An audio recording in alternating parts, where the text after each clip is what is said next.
Welcome on board. It is a beautiful day and we're here as always to make sure that your day kickstarts on a good note. You are well informed, well entertained, and you get lots of information coming from my way. My name is Linda Alela. This is Morning Cafe right here on TV47. Always good to have you be part of this conversation or be part of this session right from 6 a.m. all the way to 9 a.m. How do you get to do that? Hashtag Morning Cafe at Linda_Alela TV47 KE. We value your feedback and we'd love to sample some of what it is. Of course, as we proceed with the show, always there's a number to call. So at that point, when we start the discussion, we'll be rolling down on your screen and you get to call and tell us what it is that you have to say about the discussions of the day. We still continue pondering on politics. We look at matters devolution and how far we are in terms of making the best of it, in as much as many argue that it's the best thing that ever happened to us. We still have hiccups years into it, but then again a review of the same is necessary so that moving forward we do know what it is that we needed to do to change and make it better. Welcome on board once again. Always good to have you, and later on we'll also be talking matters depression. We take a look at the statistics in the country and we get to know how best we can deal with this, especially at this time of COVID-19 when very many people have gone into mental disorder because they are not stable. Some have lost their jobs, some have lost their families, so much so that this is being considered a shadow pandemic. So karibu sana. As always, we'll also be taking a look at what has been captured on the papers, and indeed just to give you a sneak preview of that as we try to open and see whether we're going to get what it is that is on the Standard newspaper, the Daily Nation and the People Daily, which are the papers that I always have with me. As you can see, the Daily Nation speaks of the young doctor who lost his life. That is, first of all, the People Daily. Let's first start with that. A brief of what is on the front page of the People Daily. Graft and drug lords find safe haven in cars, houses. So EACC boss Twalib Barak says the sleuths are on the trail of powerful individuals who have used business deals to clean dirty money. Such has been ongoing in the country for the longest of time, and there are other more ways of them trying to, stuff their monies or, protect their money. Some of them stuffing them abroad, and we'll be looking at that. That is later on. Patients left on their own as nurses strike enters day 2. A story captured on page 12 of the People Daily. We'll also be taking a look at the difficulties of the health sector, especially at that point of matters devolution at the counties. We'll be having Honorable Nyang' Nyong'o joining us this morning alongside other leaders just to weigh in on that. And outfoxed, Sonko still defiant. There you go. Sonko has been crying foul on the aspect of impeachment. He says he smells witch hunt on the same political witch hunt, so to speak. So Nairobi governor is supposed to face senators today to plead his case, while he has tried to stop the sitting through courts and friends. He says he's ready to his fate and will embarrass those behind Osta. That is, of course, a story captured on page 4. Anger of doctor who couldn't raise ICU deposit. That's pretty much unfortunate. Something that has been, castigated for a long time right now. Page 9, KEMSA manager wailed after call from above. That is what you get on the front page of the People Daily. And technically what also is making headlines across the other newspapers. What is on the front page of the Daily Nation, as you can see right there, the biggest story, young doctor who gave us his life, that we'll be looking at later on. Sonko to face Senate committee.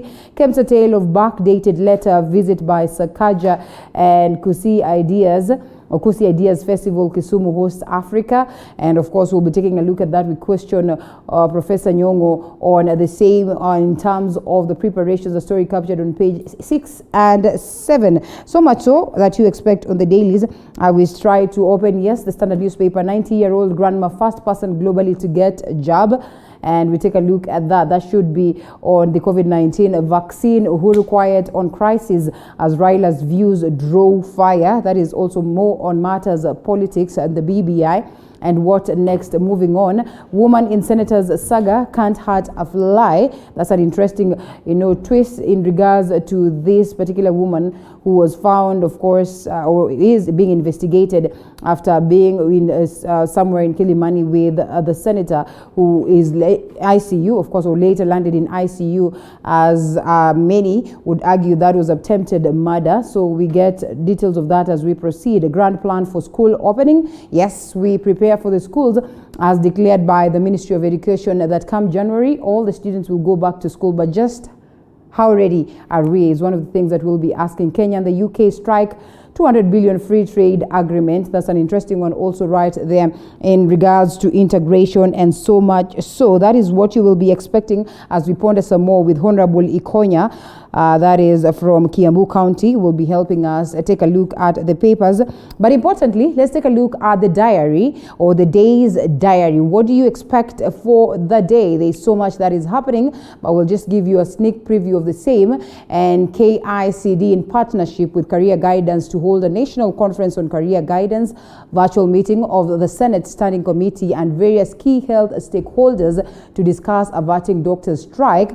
President Kenyatta and Prime Minister of Ethiopia, that is Dr. Abiy Ahmed, will tomorrow to unofficially open the Moyale one-stop border post. Not forgetting today, of course, and because it's the day's diary after all. And also we do not forget that facing of Senate by Honorable Mike Sonko. He faces the Senate today, and of course we'll be following up on all these stories to ensure that we update you accordingly. So make sure that you keep it TV47, because as always, we have so much that is in store for you. And away from the day's diary, we also take a look at what my team has prepared in the world of news. The death of 28-year-old Dr. Stephen Mugusu has elicited mixed reactions from various stakeholders in the health sector. And whereas KMPDU has come out to express their deepest regrets and sorrows for the loss of yet another young doctor, the county government of Machakos has disowned the fallen doctor, claiming he was not under the devolved unit. Zainab Mohammed with the details. The death of 28-year-old Dr. Stephen Mugusu is one that has elicited mixed emotions from all over the country, with different stakeholders reacting differently to the demise of the young father of one. I'm sad. I'm bleeding inside. On one hand, aggrieved KMPDU officials have come out to give the government an ultimatum just one day after the postponement of their strike to the 21st of December. The officials swearing that they will not dismiss their strike this time round should the 14 period elapse without a conclusive agreement. Healthcare workers in this country have raised grave concerns on their plight and the hazardous working environments in the times of COVID-19. And I'll say it clearly. KMPDU supports the industrial action by the Kenya National Union of Nurses and the Kenya Union of Clinical Officers. Remain on strike until these demands are met. And we reiterate this. We suspended our industrial action for 14 days. 13 days to go today.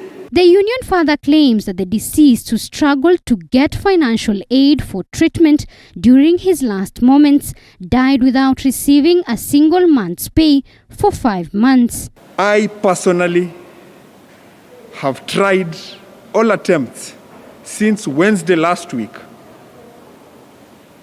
to get the deceased doctor help.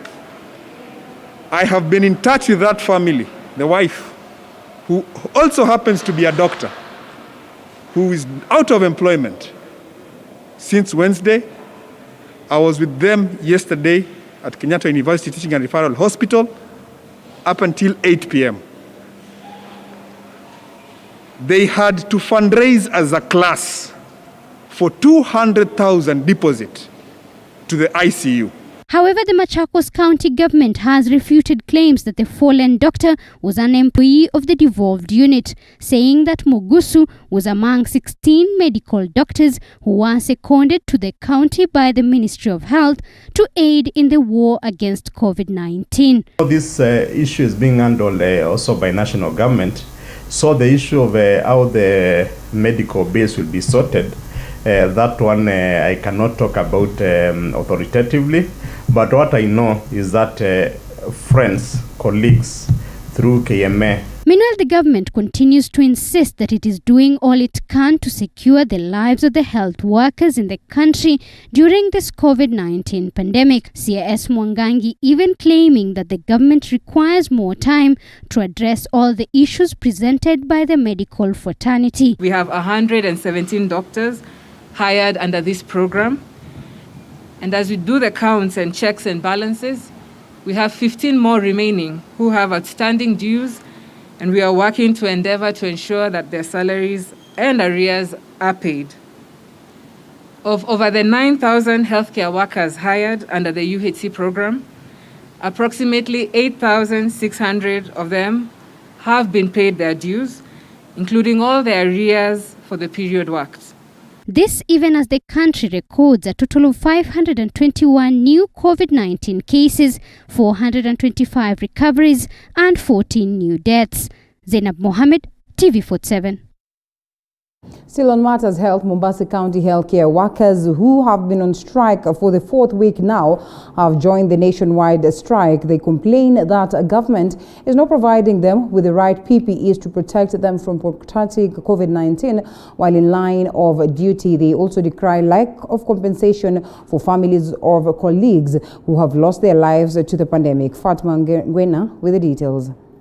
This is the current situation at Mombasa's main hospital, the Coast General Hospital, and across the country following a strike by healthcare workers that began Monday. Solidarity forever. Healthcare workers from Mombasa County, including clinical officers and nurses, lit the candles as they remember their colleagues who succumbed to COVID-19 while in line of duty. Power!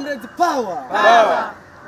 According to Franklin Makanga, a representative of clinical officers in Mombasa County, lack of PPEs is unsafe for them and leads to many of them losing their lives. Na sisi tuendelea kwa nyumbani mpaka ile masuala yote mengine yaweze kushughulikiwa. Pili ni kwamba corona ipo. Na kama ipo hatutaweza kuhatarisha maisha yetu kwa sababu saa hii wanasema watu wengine warudi kazini ili waweze kuenda isolation center. Sisi tunasema hawatakuja. Wacha kwanza mgomo iishe, masuala yetu yashughulikiwe ndio tutarudi kuja kuwahudumia. Hatuko tayari kupoteza tena mfanyikazi wa afya yeyote. Hatuko tayari kupoteza any clinical officer kwa hii county kwa sababu ya corona. Hatuko tayari kupoteza nasi yeyote kwa sababu ya corona. The clinical officers and nurses say that despite the government claiming that it has budgeted enough money for the health sector, they have not received any of it. Hii pesa ni ikiwa anataka kufanya ile stimulation ya economy, ni kwamba sisi ni mojawapo ya wale ambao tunahitaji kupewa hizi pesa tuweze kuziweka kwa economy. Kwa hivyo na tungeomba kwamba zile pesa ambazo wametenga pale kwa afya waweze kuhakikisha kwamba zimeingia kwa mfuko wetu sisi wahudumu wa afya ambao tunaathirika wakati huu. They now want Mombasa Governor Ali Hassan Joho, who is currently politically based in Kwale County, in campaigns following the forthcoming Msambweni by-elections, to be responsible and pay them their salaries for the past 6 months. So the governor and the county government and now the national government should take responsibility. My brother said this country has money to do other irrelevant or non-priority things. Like the BBI, they're pushing this thing down our throats. But we want to remind them the health of this nation is far important than any other issue they are trying to push. Similar sentiments were expressed by healthcare workers in Kisumu County. When we die to the government, we are a data. But when we die to our family members, they have no replacement for us. I want to urge the members of the public that as we speak now, we have no clinical officers, we have no nurses in the facilities. And so as you go to those facilities, you must know that I don't know who is going to attend to you. If you have patients in the wards, work as fast as possible and withdraw those patients from the wards. Nurses from Mombasa County and nationwide say they'll carry on with the strike until the government fulfill their grievances, which include distribution of PPEs and compensation to families of nurses that have lost their lives since the start of COVID-19 pandemic. Reporting for TV47, I'm Fatma Ngwena, Mombasa. Thanks, Fatima. And still on the same tone, as healthcare workers down their tools, the critical state of healthcare workers during this coronavirus pandemic has aroused mixed reactions barely a day after ODM leader Raila Odinga brushed off doctors' demands. Deputy President William Ruto has said that the government needs to set its priorities right, warning that the health service may be crippled if the demands of the healthcare workers are not met. With nurses and clinical officers downing their tools, the looming healthcare nightmare in the country has aroused mixed reactions across the country.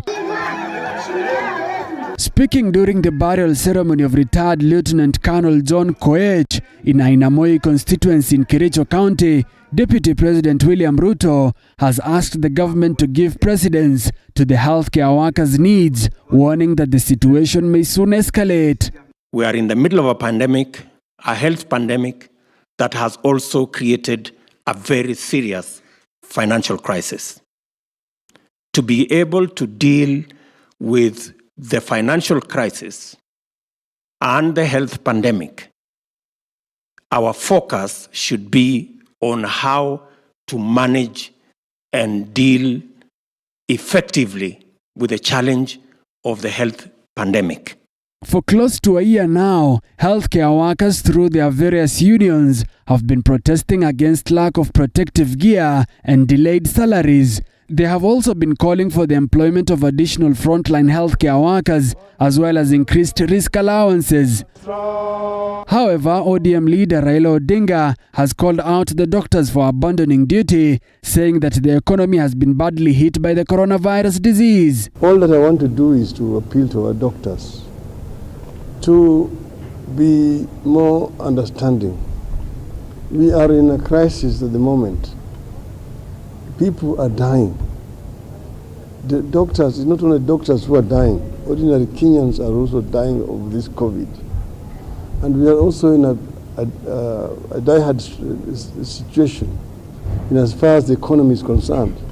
Hiyo statement alisema ati madaktari msisumbue watu, sio nyinyi peke yenu mnakufa, hata sisi tutakufa. Mwambie kama mzee mwenye tunaheshimu as a part of the club of retired politician, a correct hiyo maneno. Meanwhile, Parliamentary Health Committee Chairperson Sabina Chege has said that the August House has given the Ministry of Health 14 days to pay healthcare workers, further urging county governments to pay healthcare workers who are on their payrolls. Tulipitisha kwenye bunge, tukapatia Ministry of Health siku 14 wawe wamehakikisha kwamba yale mambo ambayo waaguzi hao walikuwa wamesema wangetaka yatimizwe yametimizwa. Kwa hivyo ombi langu ni ministry tukikutana siku ya Alhamisi wawe wamemalizana jukumu lao, pia jukumu la county governors, kwa sababu wengi ambao wako kwenye counties wako directly under the governors. If the current health nightmare is not solved soon, the country may find itself in the middle of another crisis, with Kenyans missing out on life-saving healthcare services. Musa Salah, TV47. Now, with Senate Speaker Ken Lusaka set to convene a special sitting today that will decide on how to go about Nairobi Governor Mike Sonko's impeachment, the fate of Nairobi hangs in the balance. Speculations are rife on the possible scenarios that could play out if Sonko is impeached or if the Senate offers the embattled governor a second chance. And as David Muthoka reports, the push and pull for the city leadership already threatens to plunge the city into a dire crisis. Barely days after 88 MCAs at City Hall issued embattled Nairobi Governor Mike Mbuvi Sonko a vote of no confidence, all eyes are set on the Senate that could either land the final nail on Sonko's impeachment coffin or offer the first-time governor a much-desired lifeline. Sonko becomes the third governor to be shown the door at county assembly level by members of the county assembly in a span of 12 months after former Kiambu Governor Ferdinand Waititu and Kirinyaga Governor Anne Waiguru. The Senate is supposed to decide on how it will hear Sonko's impeachment on Wednesday. It could either settle for an 11-member committee like it did with Waiguru or opt for a committee of the whole house like it did against Waititu. Either way, should the Senate find Sonko guilty of abuse of office, violation of the Constitution and gross misconduct, Sonko will become the second governor to be impeached after Waititu. Without a deputy governor to take over, his exit could, however, spur the city into a leadership crisis. James Mamboleo, an advocate of the High Court, explains. However, should the Senate finally uphold the impeachment of the governor, of course, then you know the process that kicks in as established by the Constitution is that essentially the deputy governor is supposed to take over for the remainder of the term. Now, Nairobi is in a special circumstance in which it does not have a deputy governor. Mamboleo further rules out that neither Sonko's former second-in-command Polycarp Igathe nor Sonko's latest nominee for the deputy governor position, Anne Mwenda, can legitimately take over. If anyone raises the question whether Igathe did not resign or not, the simple answer is this. So where has he been for the past, I think, more than 2 years? Anne Mwenda, to become deputy governor of Nairobi County, first and foremost, she needed to be vetted by the county assembly and approved, which did not happen. Doubt has further been cast on the legality of Nairobi Metropolitan Services post Sonko's tenure, with the General Mohamed Abdallah Badi-led body having been birthed by an agreement between Sonko and the national government. But Mamboleo insists that NMS will still remain alive and well legally post Sonko, and that even the latter's exit does not put the legitimacy of NMS under any jeopardy. When a county governor enters into an agreement in writing that has legal force in Kenya, like the deed that establishes the Nairobi Metropolitan Services scenario, then they do not do so in their personal capacity as governor. They do that and they bind the county for as long as that agreement subsists. On the flip side, though, should the Senate save Sonko's skin, Mamboleo has warned that Nairobians should brace for a tumultuous reign, insisting that the governor could face an uphill task, appeasing Nairobi residents as well as the very county assembly that overwhelmingly hangs Sonko out to dry. With the Senate expected to kickstart the next and final phase of embattled Nairobi Governor Mike Sonko's impeachment, it is just but a matter of days before the verdict that either saves or shows Sonko the door is out. David Muthoka, TV47, Nairobi. And of course, that story by David Muthoka will be taking us for a short break. We'll also expound some more on that later on the broadcast.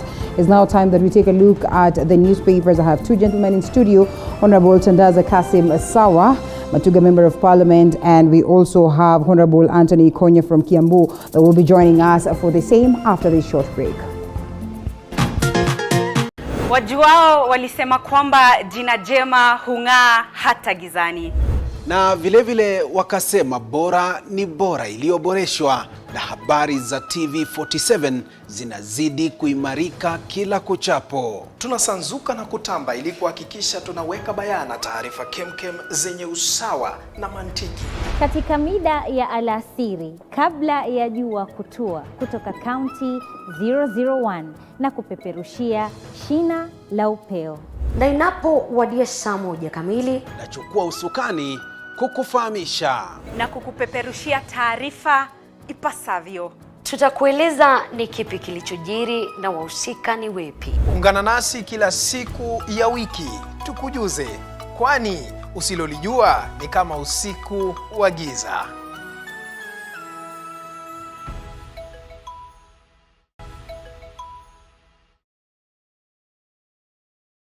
If we had not gone into PPEs right now, we wouldn't be having this opportunity to tell the story of how equity helped the local sector. There's a lot more that we can do locally. Let's explore and let's see what we can do. Equity, bega kwa bega. Wajuao walisema kwamba jina jema hung'aa hata gizani. Na vilevile wakasema bora ni bora iliyoboreshwa, na habari za TV47 zinazidi kuimarika kila kuchapo. Tunasanzuka na kutamba ili kuhakikisha tunaweka bayana taarifa kemkem zenye usawa na mantiki. Katika mida ya alasiri kabla ya jua kutua, kutoka kaunti 001 na kupeperushia shina la upeo. Na inapowadia saa 1 kamili, nachukua usukani kukufahamisha na kukupeperushia taarifa ipasavyo. Tutakueleza ni kipi kilichojiri na wahusika ni wepi. Ungana nasi kila siku ya wiki tukujuze, kwani usilolijua ni kama usiku wa giza.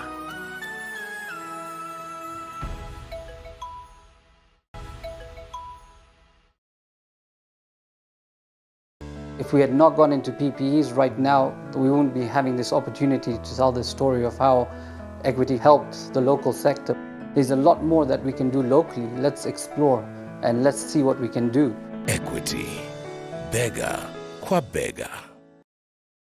Wajuao walisema kwamba jina jema hung'aa hata gizani. Na vilevile wakasema bora ni bora iliyoboreshwa, na habari za TV47 zinazidi kuimarika kila kuchapo. Tunasanzuka na kutamba ili kuhakikisha tunaweka bayana taarifa kemkem zenye usawa na mantiki. Katika mida ya alasiri kabla ya jua kutua, kutoka kaunti 001 na kupeperushia shina la upeo. Na inapowadia saa 1 kamili, nachukua usukani kukufahamisha na kukupeperushia taarifa ipasavyo. Tutakueleza ni kipi kilichojiri na wahusika ni wepi. Ungana nasi kila siku ya wiki tukujuze, kwani usilolijua ni kama usiku wa giza.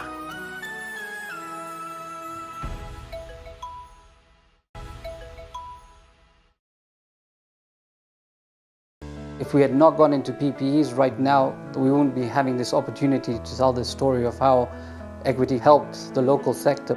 There's a lot more that we can do locally. Let's explore and let's see what we can do. Equity, bega kwa bega. Wajuao walisema kwamba jina jema hung'aa hata gizani. Na vilevile wakasema bora ni bora iliyoboreshwa, na habari za TV47.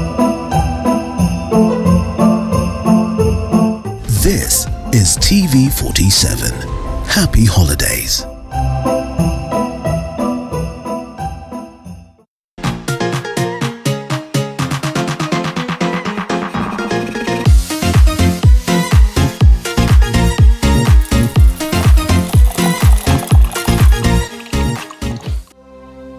Welcome back to the broadcast. Straight to the newspapers, the People Daily, the Standard newspaper, and the Daily Nation. And like I had said earlier on, we have two gentlemen joining us this morning to look at the papers, and also we extend with them all the way to 8 a.m. as we discuss these candid issues. Of course, we'll be taking a look at the Sonko fate, we take a look at BBI process, we take a look at devolution at large, and how instrumental it is in terms of transforming the nation. But importantly, the People Daily, like I said, the Standard newspaper, and the Daily Nation is what I'll be having this morning. And right next to me is Honorable Anthony Konya, who's a Kiambu Town Membership Ward. Good, that is MCA, yes. Yeah, Kiambu Town Membership Ward. Good to have you this morning. And we also have Honorable Tandaza Sawa, who's the Member of Parliament Matuga, all the way from Kwale. Good to have you, Mheshimiwa, this morning. Thank you. It's your first time here. Yeah, sure. He's almost a resident panelist by now, yeah? And here we are, then and glad to have you. Show me around, I suppose. Yeah. From what I've seen at that time we were on break, I think he's done well, right?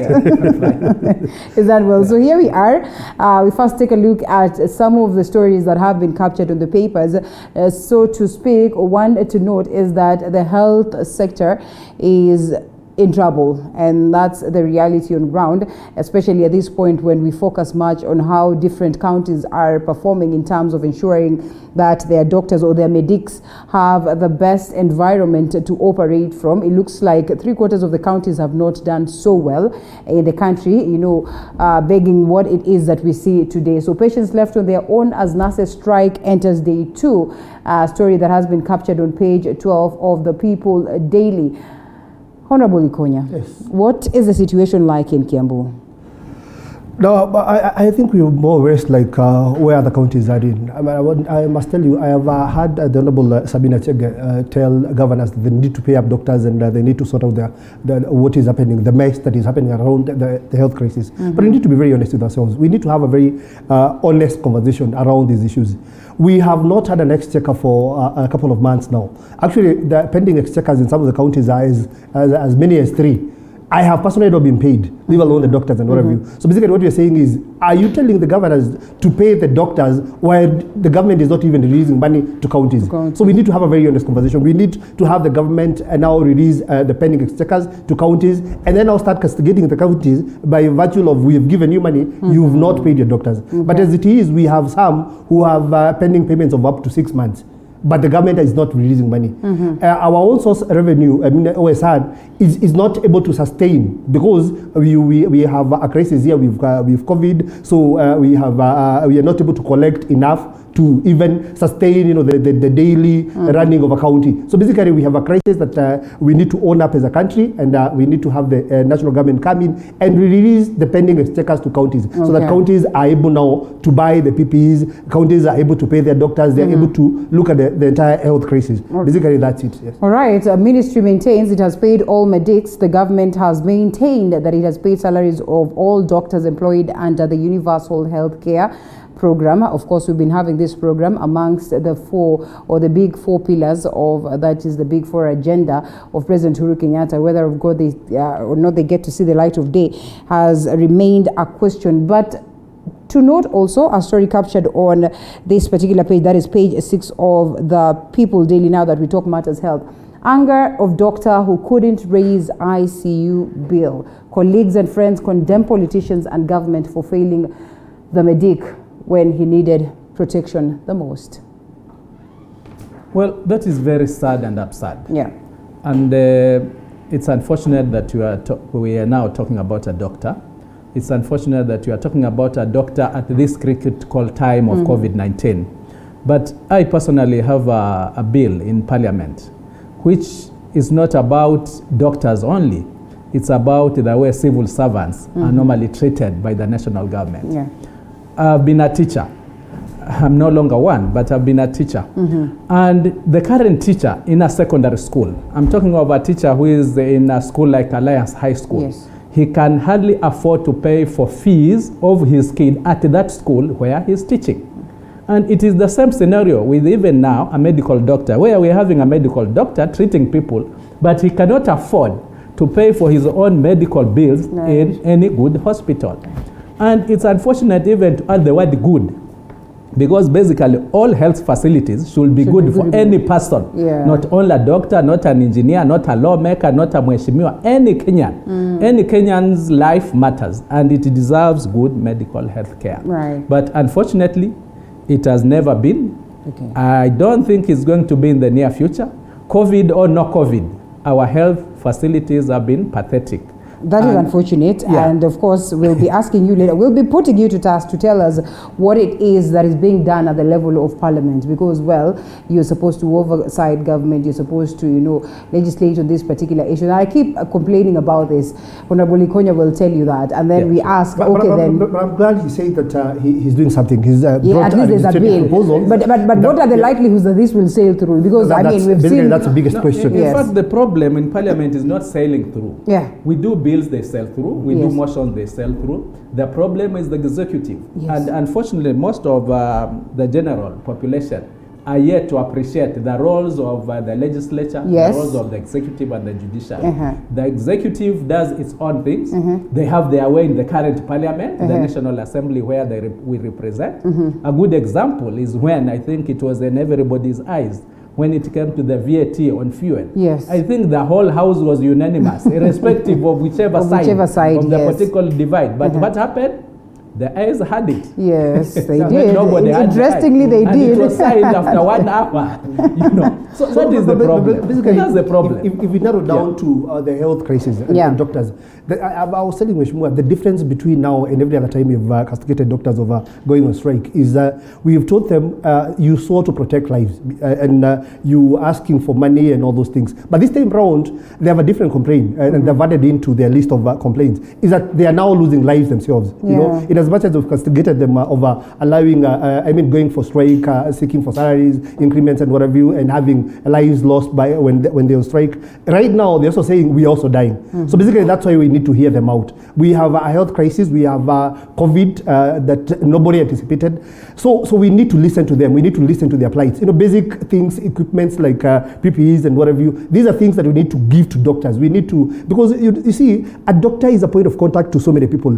So when a doctor, for example, get infected with COVID, before they even realize they have been in contact with so many people, and probably they would have given it to 100 or, you know. So the multiple effect that comes out of a single doctor being infected is something that at one point you may not even be able to arrest. So I think we need to listen to them. We need to hear what they're saying so that we protect our people. The other problem I have, and probably this is a discussion that we need to, you had last week, and we need to advance this conversation, is the whole, when you look at health, we need to look at things holistically. For example, we're just about to have a massive urban rural migration, you know, over Christmas. What is going to happen? COVID is all over Nairobi and these urban areas. We are now going to the villages where we have our shoshos and bukas, vulnerable and sick, and we're taking it to them. I think we need to we need to have a whole discussion. We need to have the governor sit down with the national government and the executive and look at how we're going to be. Otherwise, we will have so many barriers in January.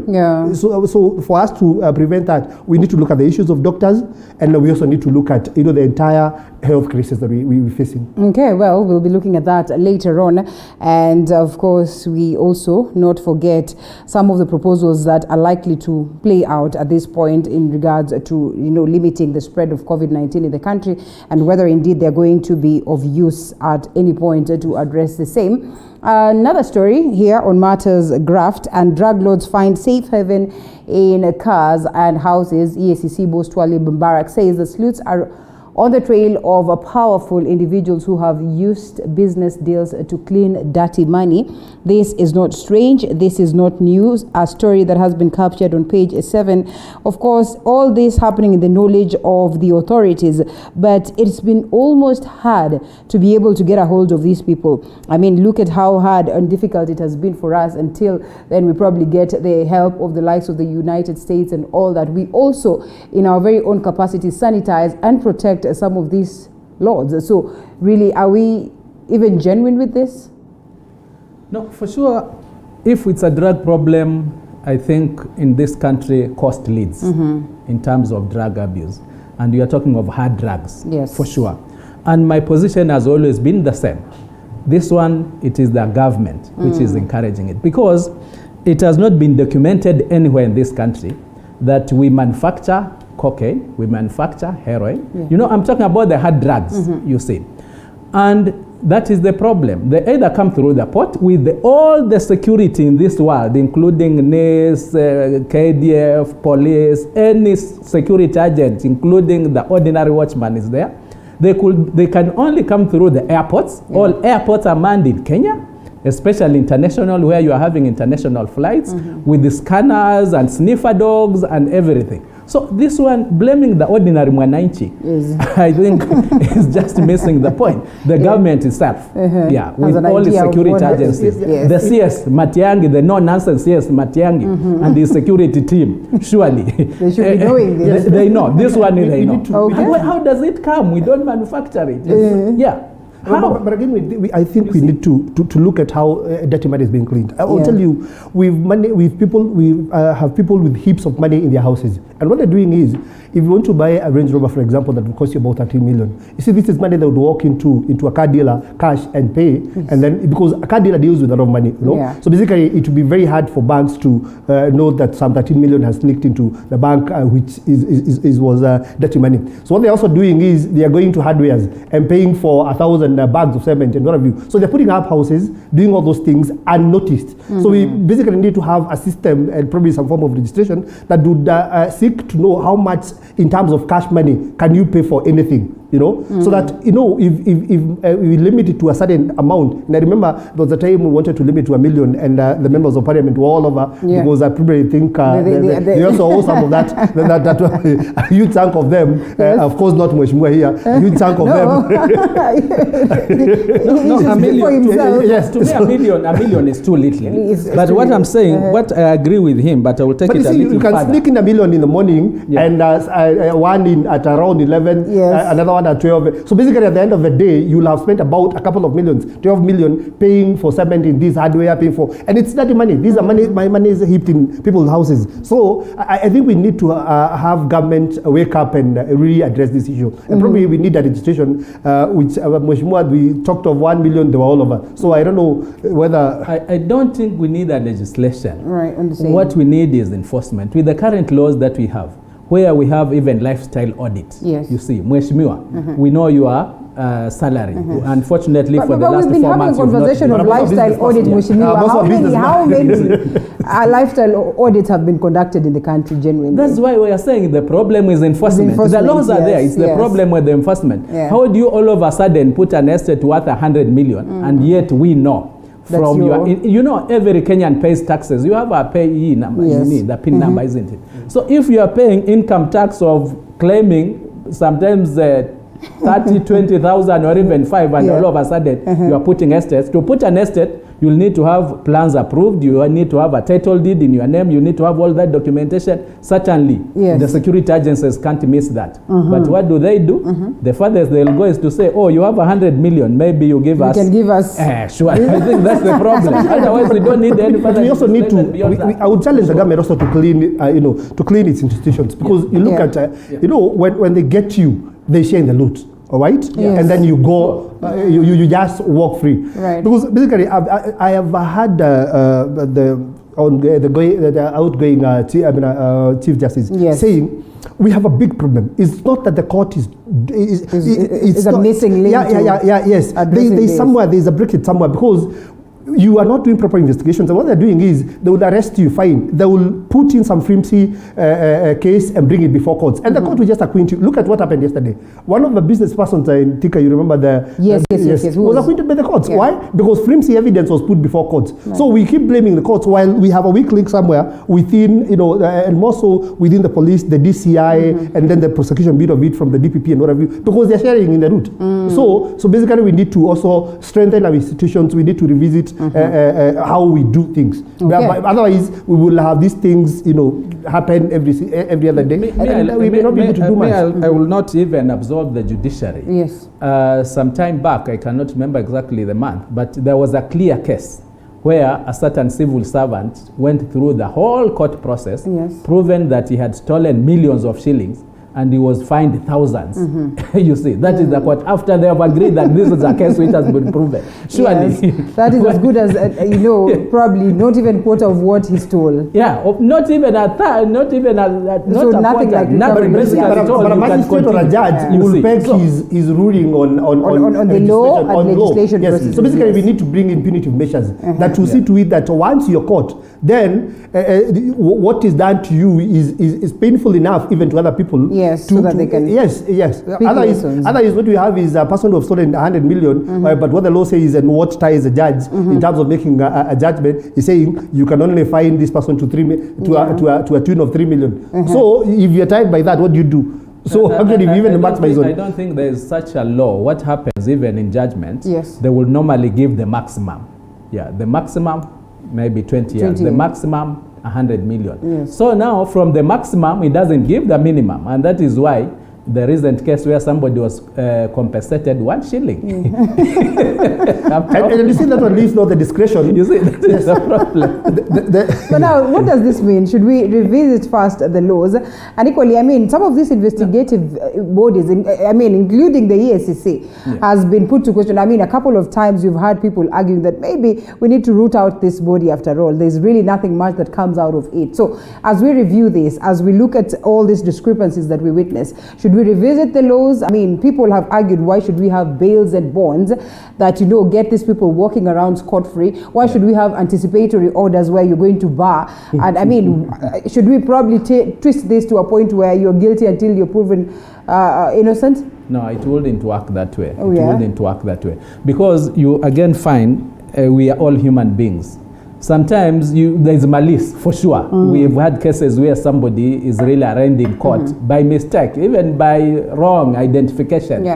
So the law assumes that whoever is handling it, from investigation to the judge, there'll be reasonable people. There are people who will be acting with clean hands, with no bias. But as human beings, sometimes it could even be a love triangle and then somebody tries to frame you. So for sure, we cannot go the other way around. You will have to be innocent until proven guilty. Giving the maximum also makes sense, but it assumes that the judge will be unbiased. Yes. And in most cases, because of the elephant in the room corruption, you'll find the judges also go for the same. It's no longer kitu kidogo, kitu kikubwa, especially. That's the problem. Well, as we drop that one, we wait to see what will come in it. It's a developing story, and we see what will come out of this. And yes, let's also, connect that with this. KEMSA manager wailed after a call from above. This is a story that has been captured on page 9 of the People Daily. But interestingly, we are still talking about KEMSA, almost 8 months down the line. I mean, at this time of COVID-19, still nothing much that is coming out of it. Chief Auditor queries KPC project billions. So KPC, KEMSA, I don't know, we have these crucial bodies that we know very well as deep-rooted in matters corruption. And over time, we've not been able to get anything tangible to, first of all, get the assets recovered or even get somebody, convicted of the same. I think we have a problem, and we have a big problem, as Mheshimiwa is saying. But what you need to do, like what the KEMSA boss had asked for, is very simple. Saying, you just I'm getting calls from the CS, and I've had him talk of, in media houses that KEMSA needs to release the PPEs. But he's saying, look, we've had crises that where instructions have been given on phone is what has landed people in problems. What we're simply asking for is, let the CS write to me. Let me have a document that will show that I've been asked to release these things. As opposed to, because what happens is that you get a phone call, when things get south, then everyone disowns you. So simply saying, let me get a written document asking me to release these things, and I will do exactly that. You see, so basically we have I think corruption in this country is a discussion that we need to have seriously, because we keep going around it, and corruption begins from very low levels. I was telling someone, when you tell your kid to go to the shop and they refuse, and you tell them, now do this, you go, I will buy you a sweet. Basically you're telling them there is something that I must offer you for you to obey and to do that kind of thing, and that is why it can also be read otherwise, because you can say, well, you do not get something before you get to work hard for it. But you see, no, I think it's wired in us. So I think we need to, we need to get away in the chemistry of unwiring that, and probably making sure that future generations don't get into it. Otherwise, corruption remains a very big problem that we need to have discussion around. We need to have to review our legislative. Look at what happens in China. Look, China don't joke. They'll kill you. So we need to get some really punitive, because what corruption does is, that is why people are dying in hospitals. That is why doctors can't get paid. That is why, largely one of the reasons, because we have lost money through, like, for example, KEMSA and all those things. And that has landed us in a lot of economic crisis. And what that translates to is that it leads to even death, loss of lives. So I think it's a problem that we really seriously need to deal with. I don't know whether BBI will be able to deal with that. I think I wanted to ask Al, it's like you read my mind. But then again, I said we hold that until then. I think the elephant in the room in this country is corruption. Yes. You consider the billions lost through corruption in all the mega scandals you are handling. they could actually fund 10 BBIs. You see. So we should not have a problem of funding BBI when we can afford to lose so much billions. And Kenya goes on because nobody has rioted, nobody has taken to the So you're saying we deal with corruption fast and BBI waits? And then BBI waits. Yes. Which I think is not what you're saying. I'm simply saying those who are actually opposing BBI on the basis that it is going to cost 14 billion, I think you should refer them to the billions lost before BBI or without BBI. But it's Kenya all these billions being lost in the watch of the very same individuals who are supposed to ensure that this is not happening. So at least we have enough funds to address our priorities. Exactly. In BBI, there is a whole chapter in corruption which aims to take it a little bit higher, make it more difficult. Let's touch on that after this. So that's why we need the BBI faster. All right. And hopefully tame that elephant in the room of corruption. We are in a crisis, a health crisis. That's what we need to address. The same people who are making those proposals have been the people who've been government years through. Others have been prime ministers. They did nothing. Money have been thrown in full grey of their eyes. So basically, they're telling us nothing. I can tell you, BBI is a creation of a few seats for certain individuals.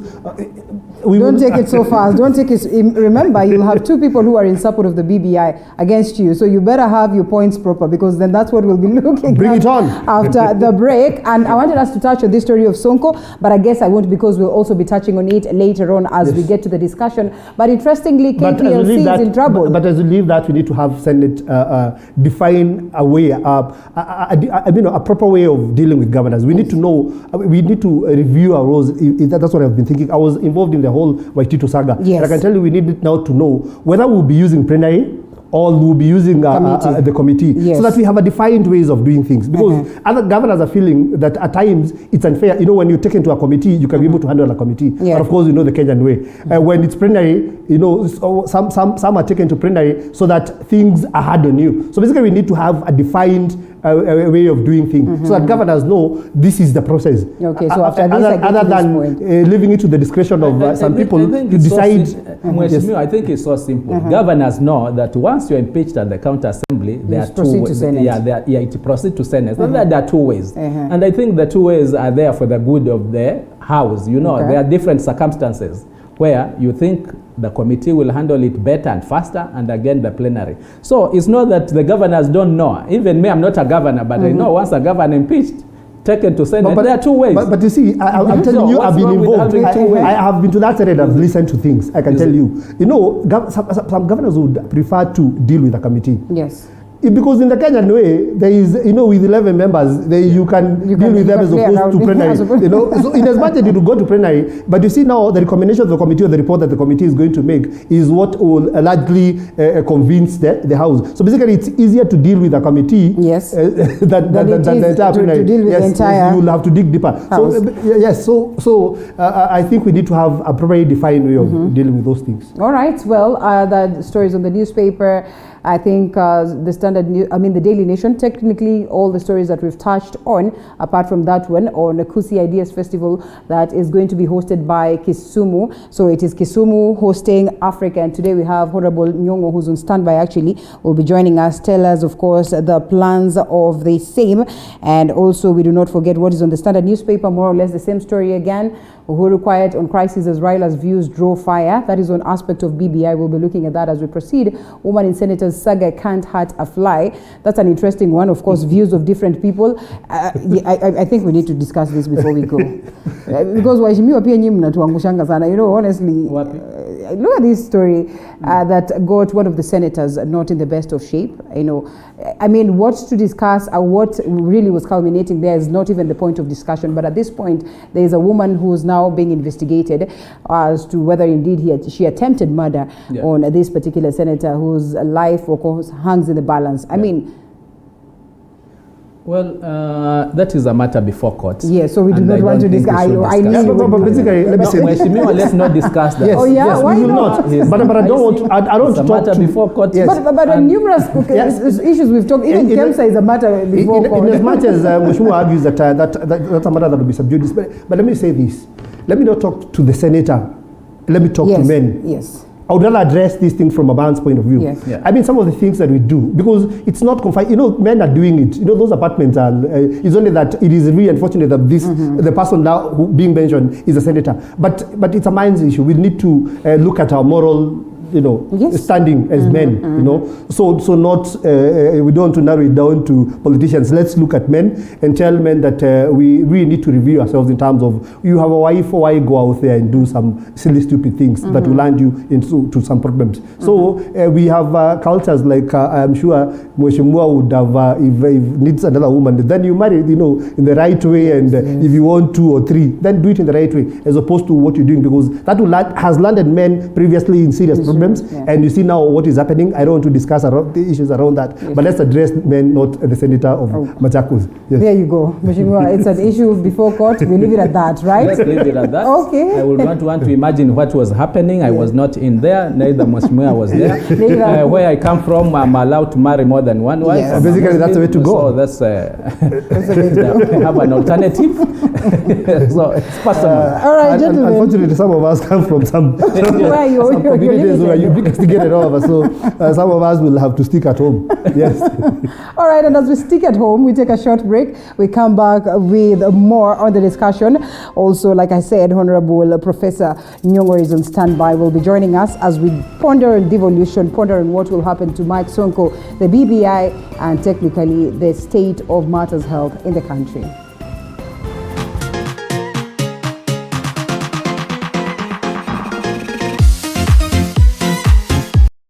Wajuao walisema kwamba jina jema hung'aa hata gizani. Na vilevile wakasema bora ni bora iliyoboreshwa, na habari za TV47 zinazidi kuimarika kila kuchapo. Tunasanzuka na kutamba ili kuhakikisha tunaweka bayana taarifa kemkem zenye usawa na mantiki. Katika mida ya alasiri kabla ya jua kutua, kutoka kaunti 001 na kupeperushia shina la upeo.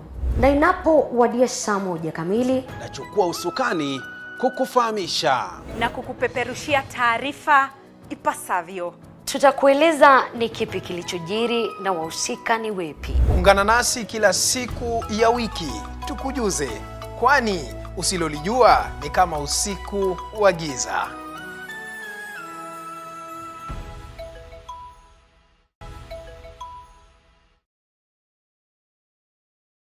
If we had not gone into PPEs right now, we wouldn't be having this opportunity to tell the story of how equity helped the local sector. There's a lot more that we can do locally. Let's explore and let's see what we can do. Equity, bega kwa bega. Wajuao walisema kwamba jina jema hung'aa hata gizani. Na vilevile wakasema bora ni bora iliyoboreshwa, na habari za TV47 zinazidi kuimarika kila kuchapo. Tunasanzuka na kutamba ili kuhakikisha tunaweka bayana taarifa kemkem zenye usawa na mantiki. Katika mida ya alasiri kabla ya jua kutua, kutoka kaunti 001 na kupeperushia shina la upeo. Na inapowadia saa 1 kamili, nachukua usukani kukufahamisha na kukupeperushia taarifa ipasavyo. Tutakueleza ni kipi kilichojiri na wahusika ni wepi. Ungana nasi kila siku ya wiki tukujuze, kwani usilolijua ni kama usiku wa giza.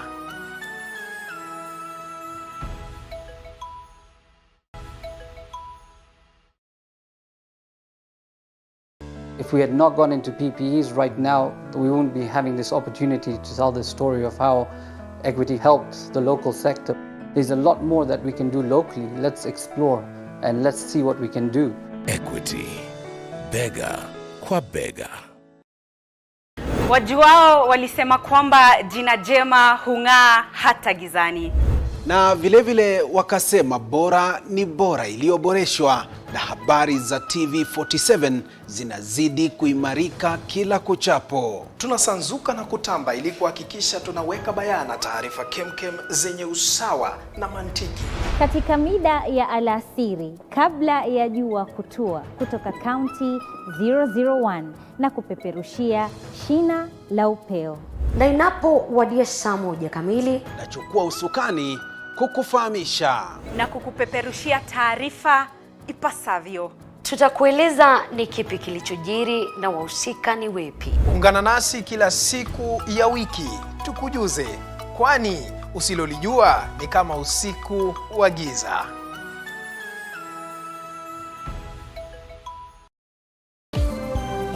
Welcome back to the broadcast. We get to that conversation of the day. It's pretty going to be much interesting. Of course, we address the issues that affect us directly as a people. And still on board is Honorable Anthony Konya. He is the member of County Assembly, Kiambu Township. Kiambu Township? Yes, Kiambu Township. I keep calling it. Yes, Kiambu Township. Yes, Kiambu Township. Yes. And also we have Honorable Tandaza Kasim Sawa, who is a member of Parliament, Matuga, all the way from Kwale. And lastly, Honorable Professor Peter Nyong'o joins us this morning all the way from Kisumu. He will be joining us via Skype as we expound on matters devolution and the BBI. So good to have you, gentlemen, once again. We kickstart the discussion, and I don't want it to start on a terrible note because we have a lot of sad things to discuss. First of all, Honorable Nyong'o, tell us something small about the Kusi Festival. Kisumu hosts Africa. What do we expect of that? Just briefly. Well, the Kusi Ideas Festival is an innovation by the Nation Media Group, really, to discuss Africa's future in the context of our past. As you know, the idea of Kusi comes from the Kiswahili word kusini, which is related to the winds that used to blow between the Eastern African coast and the Asian subcontinent many years ago, called the monsoon winds. They're still there anyway. Now, these monsoon winds used to carry sailors from the Eastern African coast to the Indian subcontinent to carry out trade between the East African coast and India and the Southeast Asia. Now, what is unique about the Kusi winds is that they were the only force that propelled ships across many miles of the sea to India and back. And the technology for making these ships was quite complicated in those days, and the captains were mainly from East Africa. Now, people usually say that technology is new to Africa, we must import it and so on. Yes, some of the technology definitely is new, the modern technology, but we must not forget that Africa was the home of science and technology many years ago, and actually was the center of civilization that propelled the modern world.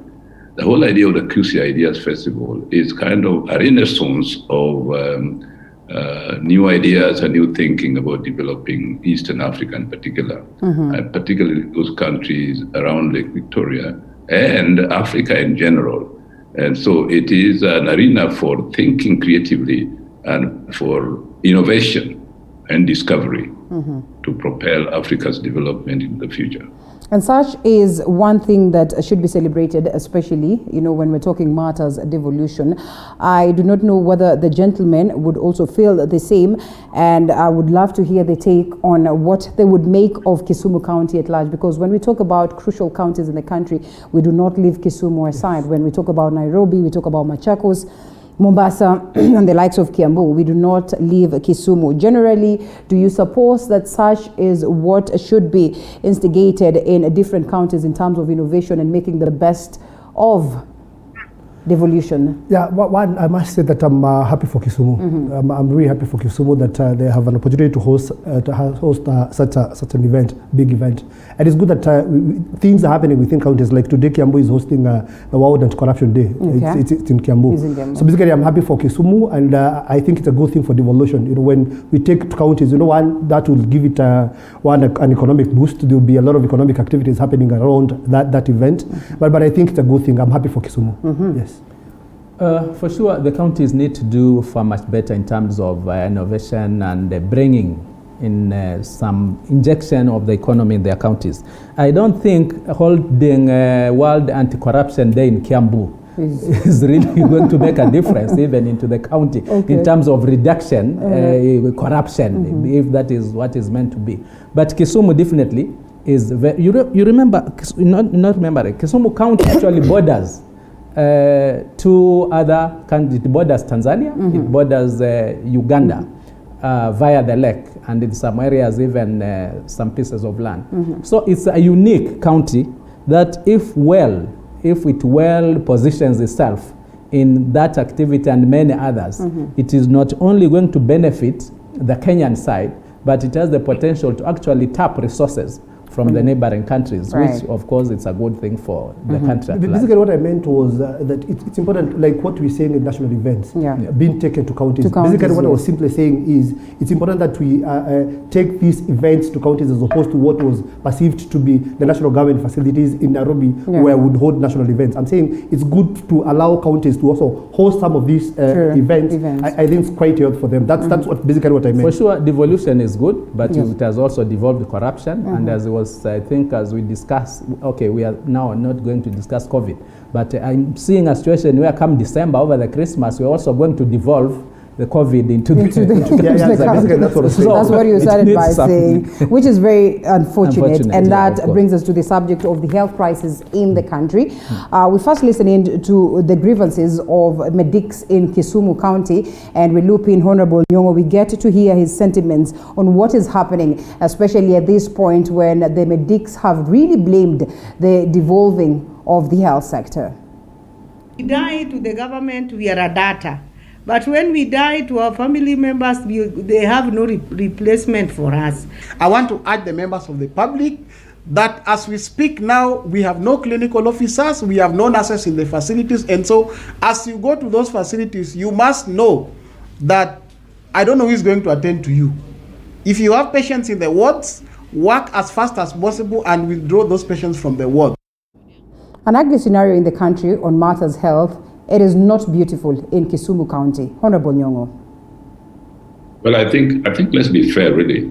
If I remember well, the CBA here in Kisumu, all the grievances that the doctors expressed to us, we have done. We have done the promotions of the doctors. They can't deny that. We have met their salaries timelessly. They can't deny that. And if truth be told, we never got any notice from the local union that they were going on strike, because we are their employers here in the county.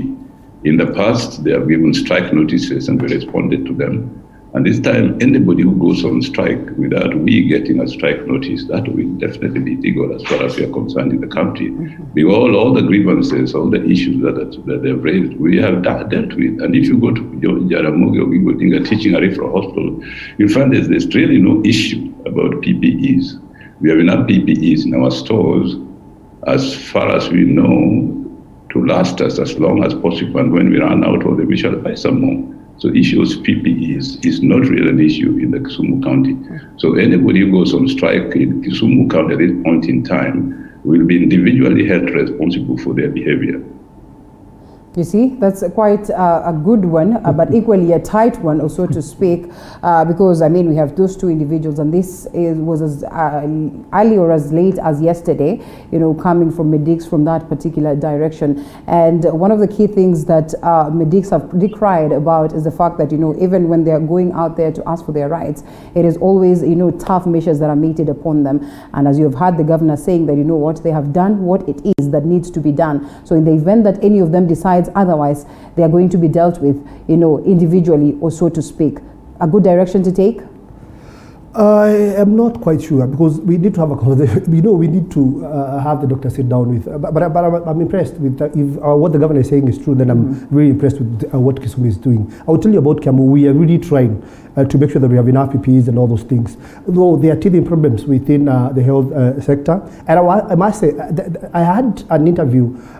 Should have been a couple of days ago. And Governor Nyong'o mentioned a few very important things. One, he mentioned about the delays of exchequers from the national government, which is one of the challenges that the counties have in terms of being able to pay doctors and what have you. And where you find we've a crisis, and now our all source revenue is not enough to take care of these things. So what we need to do is to have everybody come on board. Let's sit and discuss and iron out these issues. Because this champ testing, and you know, when the governor says that we will hold them responsible, and the doctors on the other end saying we are not going to work, we have not done it, that is not going to help anyone. What we we need to do is to sit around a table and discuss these issues and iron them. Because who is suffering? The common mwananchi. As we say, this is my stand and that's your stand. So let's have a conversation and let the national government come in, because they are key players in this thing, and more so when it comes to issues of finances. We are in a crisis, economic crisis.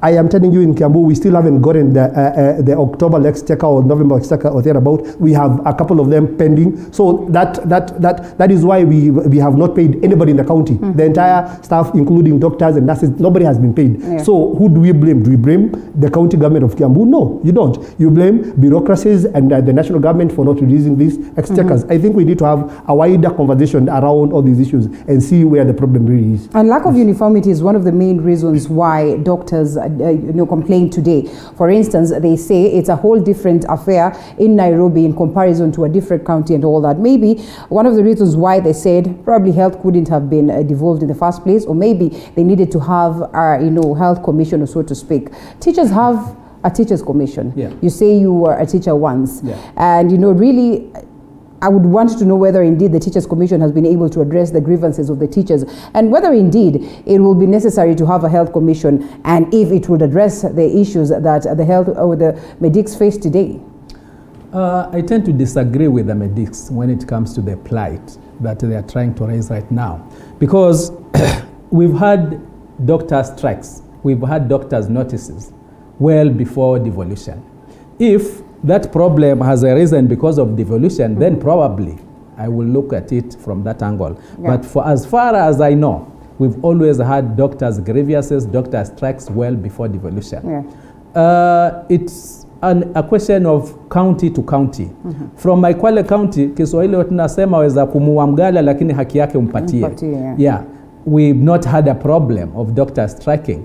I would certainly say for the last 50 years before devolution and the 7 or 8 years or the few years that we've had after devolution, it's now that as a county we can say we at least have 2 ICU beds. I know in Kiambu County you could be having over 300 ICU beds with all the referral hospitals. But as a county, compared to 50 years before devolution and now, we are proud of having 2 ICU. Honorable Nyong'o, can you come? No, to me it's a plus. We never had it. We have at least a dialysis machine, one in our county, thanks to devolution. All right. So of course, it's a whole variance from one county to a county. But certainly devolving health has also brought some benefits, especially to Kwale County compared to before. You've witnessed all these phases, Honorable Nyong'o, when health was devolved and when it was not, when different sectors were devolved and when they were not. This is sad to speak, but equally very happy at the same time. Then one would want to ask this: do you suppose that indeed, as most of the medics would have argued, that devolution has been an undoing to the health sector? No, you see, let me tell you the truth. Most people in the health sector complain about because there is now more accountability on their part. I mean, the government is near them. There are committees in the health centers to which the government listens to in the various health facilities. That close supervision by the county government or the health workers is what is leading to this cry about creating health service commission and all that. But let me tell you, Mujumbe is right. I was Minister for Medical Services for 5 years. I was in Parliament for 20 years and extended for 5. And when I was a member of Parliament for Kisumu Rural, let me tell you, there were very, very few dispensaries and health facilities. Between 1993 and 1997, I created 12 new dispensaries and 2 health centers. And that is just by being a member of Parliament, and really that was necessary to have facilities in the county. Now in the constituency, with devolution, by the way, a lot has happened, especially since I became governor. I will tell you, these are the things I never saw when I was in Parliament for all those 20 years, with the national government looking after health in the rural areas. I would even say, I would go further, I would say even in the area of education up to high school should really be in the hands of the counties. In other jurisdictions, such education facilities and in the hands of the devolved government in Nigeria, in the hands of the states, in the US, in the hands of the states, you see. So we are far from fulfilling the mission of devolution in this country. And the problems that we are facing in the health sector is precisely because there's a lot of responsibility in the health sector, and the counties will be very little money, as the MP says, MP from Kiambu. And those are the realities to be looked into.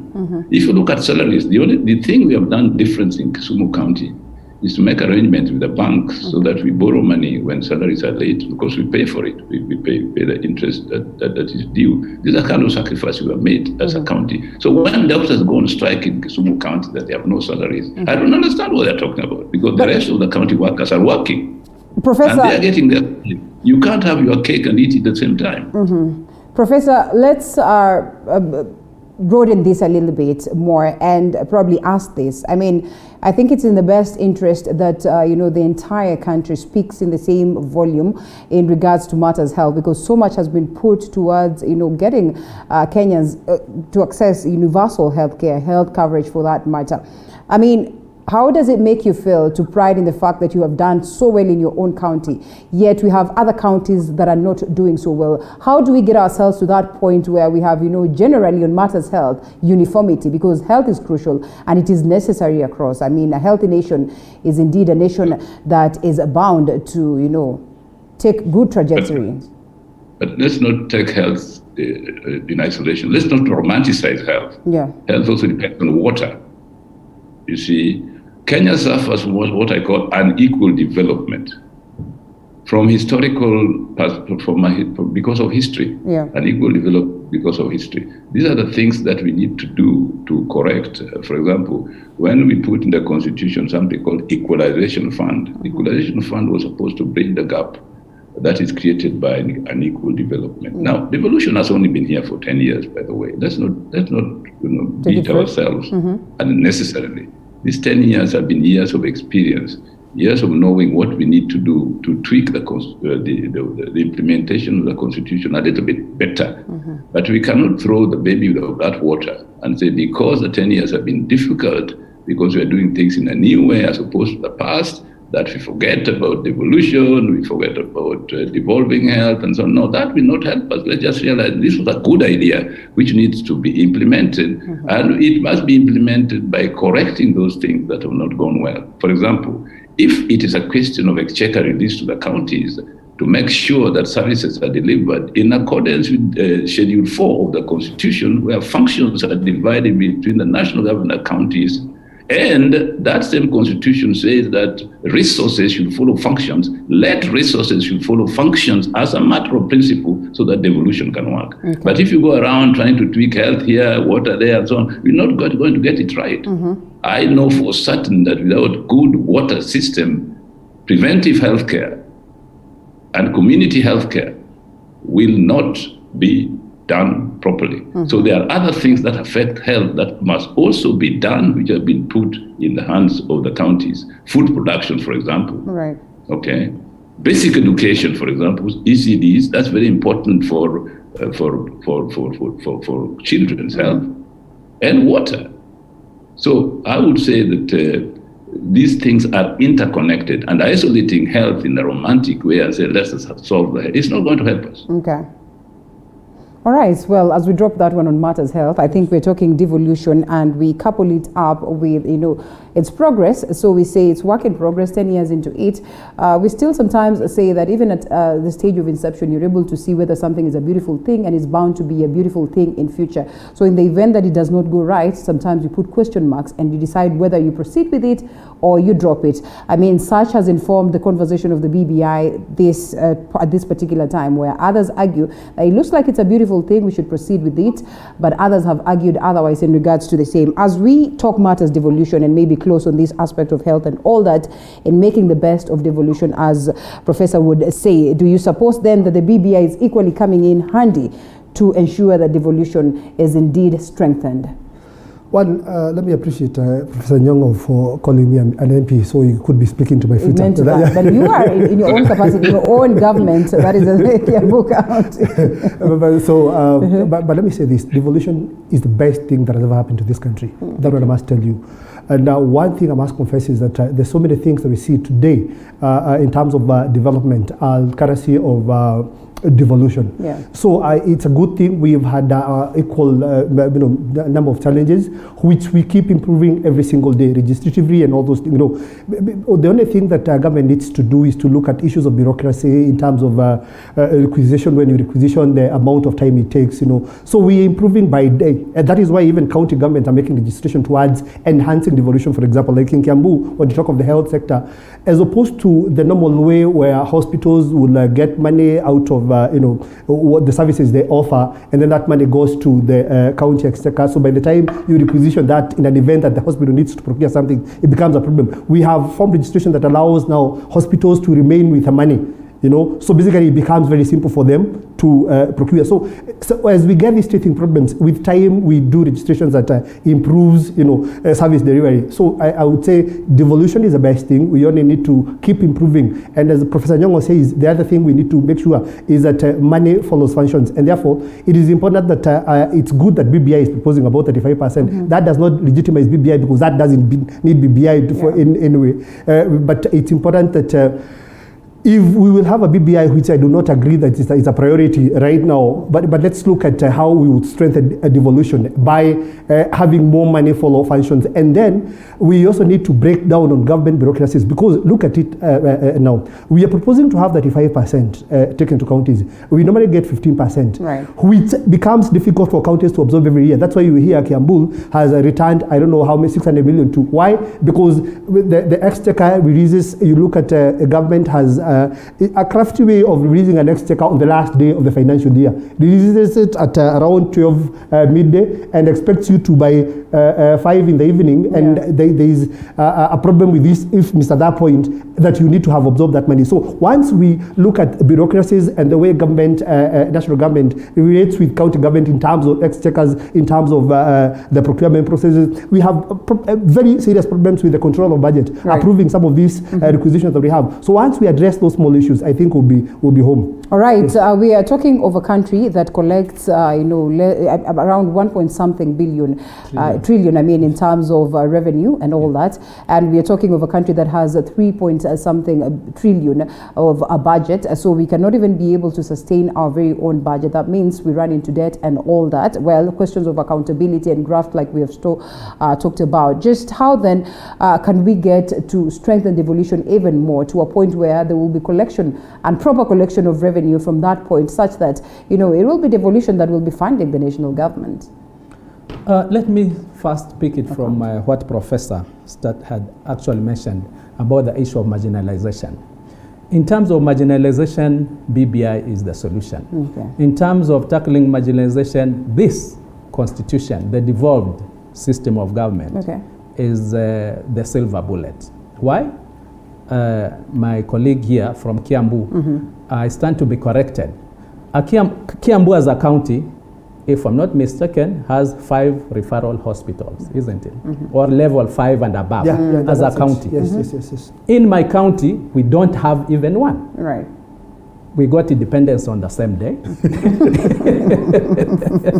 We've never had war in Kwale County, so that we say we bombed them. Right. You see, even the few things we hear about MRC and whatever, they have nothing to do with hospitals. Okay. But we've never, up to now, we don't have even one. So when we talk about devolution, and especially the BBI, which now extends the equalization fund for 30 more years. Remember, it had elapsed. And even before it elapsed, in Parliament, we always had problems with our colleagues from Mount Kenya, so to speak, that we don't need equalization fund. And yet, I wish Mtembe, Kenya, you know what you are talking about in Kwale County. And probably even Kwale County could be better than Turkana County and Mandera County. And we are all in the same country. And yet we say we don't need BBI. This is selfish, it's ungodly. Na kama kuna pasta, atuombee na masheke pia atuombee. Ili watu wawe na Roho Mtakatifu, sio Roho Mtakatifu. Let me finish. It is also very ironical for an MCA who is to tell people that we don't need a constitutional amendment to raise the allocation from 15% to 35%. Why? Because they say 15 is minimum. so they can as well do 50, so they can as well do 40. But they also argue for that planning 15 has not been disbursed. But for planning purposes, yes. For planning purposes, surely, will you plan with a figure which you are not sure whether next year it will be 30, 20, Okay. because it only needs to be above 15. So the threshold of 35% to me should be so critical to the counties in terms of planning purposes.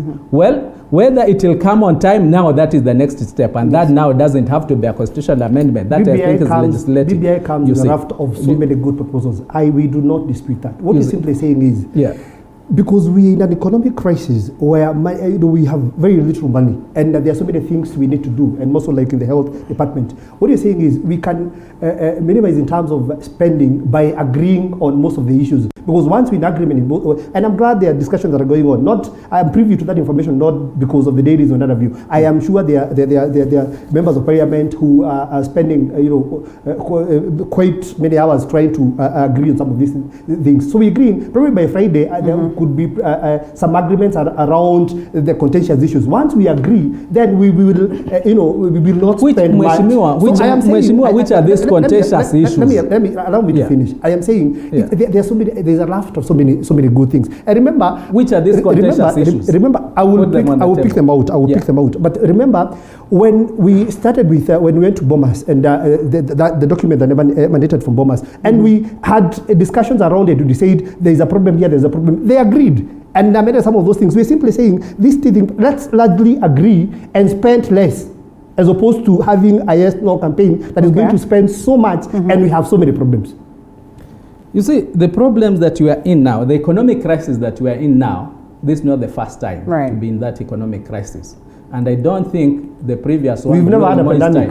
Yeah, during Moi's time. In fact, that's where I'm going. During Moi's time, when we had such a similar economic crisis, the MFA, restructuring, and all that, we didn't have a pandemic. Okay. So this is a question of leadership. It totally has nothing to do with the issue of the pandemic. Okay. And what is the best time now to correct that is, remember, when we passed the 2010 constitutions, we all agreed it's not perfect. Yes. It will need refining. Right. Now we're getting to the point of refining. We've come to the point of refining. Unfortunately, those who said it was not perfect, now they are saying no, let it remain as it is. So you sometimes even wonder what is the intention. But are they saying that it should remain as it is, or they're saying that they probably need? Okay, well, there are a few of them who say that's why that I'm waiting for his contentious clauses that he wants refined. I have no problem. Remember, even from the bombers, the NGCDF, which is so critical to this country in terms of addressing marginalization. It takes some equal amount of money to all the counties equally, which is, of course, not very fair. You cannot compare my constituency in terms of the education needs and the constituency in Thika here.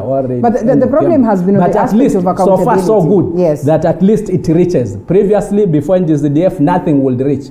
So now it is entrenched in the constitution. That is a very good thing.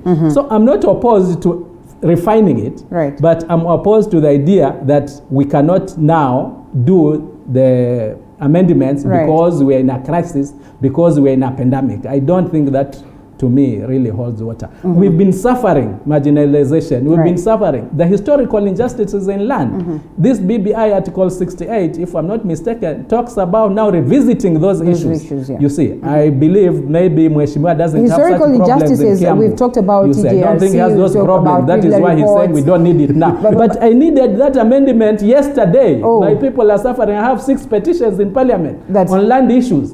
You see, he doesn't have any, I suppose. That's why he's saying it can wait. People are going to kill each other on land matters. Do we need to wait for people to kill each other? No, we need to come over this. To some of us who get limited money, and like him probably is in Parliament, he gets a lot of money.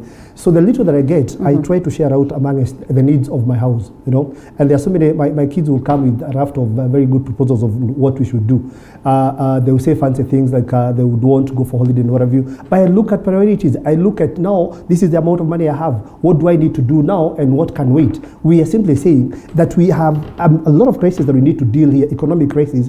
And BBI, these proposals are good. As we agree and as we talk, let's hold it fast so that we deal with an immediate problem that is here. And we have limited, And we have limited resources. That's simply what we're saying. I mean, it's not too hard to understand.